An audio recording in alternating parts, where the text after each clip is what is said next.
Бүгін 4-ші сынып оқушыларының ертегі еліне саяхат деген аш сабағына келіп қатысып отырмыз. Бәріміз балалық шаққа бір барып қайтқандай болдық.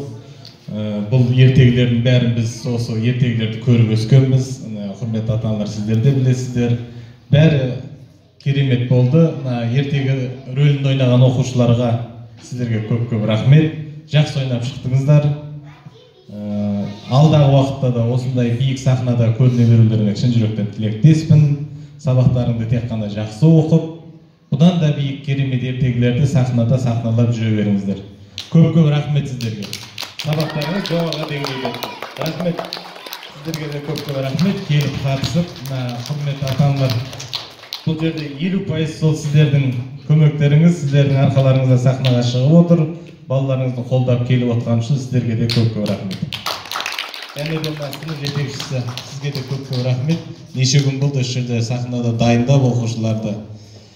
Енді бір бала емес, екі бала емес, бүткіл сыныпты осы жерге алып шығу, ол үлкен еңбек. Сізде де еңбегіңіз жана берсін. Рахмет сізге.